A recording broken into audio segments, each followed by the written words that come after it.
Imagine discovering an old shoebox full of pictures in your grandmother's attic and taking out a picture of Karen Valentine sitting on the front porch of her family's small California house when she was a child. She is perhaps 7 years old. With hands on her hips, a mischievous smile on her face that foreshadows the vivacious charm she would later bring to television, and a worn sundress and mismatched stockings. There is a worn-out bicycle hanging against the railing in the backdrop, and the photo's edges are curled. She was just a young woman with lots of energy and dreams, practicing clever jokes in the mirror while her mother called her in for dinner. This was long before Room 222 made her famous. As she pursued youthful escapades, her laughter could practically be heard reverberating down the street. Go to a backstage photo of her from her adolescence, taken at a tiny community theater production of The Wizard of Oz. In order to recall Dorothy's innocence, Karen, who is now older, stands in a makeshift dressing room with her hair in tangled braids and a patchwork outfit that is colorful and sequin-adorned. She applies bright red lipstick with determination. As she looks into a broken mirror.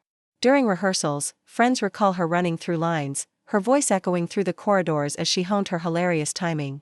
You can practically sense the excitement in her shoulders in this picture, the rush of taking on a part and bringing an audience to tears or laughter.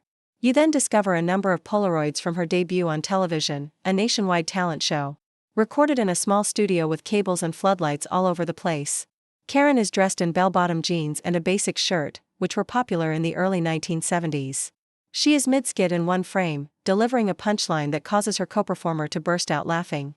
Her innate talent at improvisation, which predates her fame for scripted comedy laughter, is captured in the grainy photos. Later, crew members recalled how she used spontaneous jokes to diffuse the stress on set, reminding everyone that laughter can be the best glue when things get tough. Next is a unique family vacation picture taken during a camping trip in the mountains of Sierra Nevada. With a canvas bag draped over one shoulder, Karen, who is currently in her early 20s and on the verge of becoming famous, stands barefoot on a stony creek bed. She sees dappled shadows on her face as sunlight penetrates through the pine needles overhead. Her eyes are full with curiosity as she stops in the middle of her stride to investigate a stone coated in moss. This picture captures the part of her that cherished isolation and the outdoors, time away from the bright lights, where she could rejuvenate and draw inspiration from the small pleasures in life. Karen is seen in another hidden shot at a writer's retreat in a rustic lodge. Her pen hovers over blank pages as she sits at a rough-hewn wooden table with notebooks strewn all around her. She had gathered a group of writers and actors to discuss ideas for monologues and sketches. One candid photo shows her laughing in the middle of a joke being read aloud by a buddy while holding a crumpled piece of paper. Beyond the parts that studios provided her, these pictures suggest her creative desire to create her own material, characters and stories that mirrored her warmth and wit. A glitzy but unpublished photo session from a 1974 magazine that never published her feature is subsequently discovered. Karen has her hair done in the gentle waves that was popular at the time, and she is dressed in a silk top and high-waisted pants. She smiles elegantly and poisedly while posing with one foot tapped forward on a velvety background. She insisted on a relaxed, conversational style. "Make it feel like a chat over coffee," she told him, according to the photographer's notes scrawled on the reverse.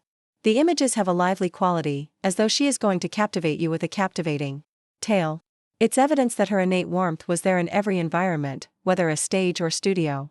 A Polaroid captured at a modest benefit concert she arranged for local schoolchildren is the final jewel in this collection. As the audience applauds, Karen, dressed in a vibrant kaftan and cowboy boots, takes center stage with a vintage microphone in her hands. Her eyes gleam with happiness and purpose in that instant. She is not only providing entertainment, but also giving back to the community that supported her early years. She personally planned every aspect of the backstage operations, including the performers, the stage setting, and even the homemade lemonade for the children. The unseen tale of Karen Valentine's heart is captured in this picture, her dedication to kindness, humor, and inventiveness that characterized both her career and her life.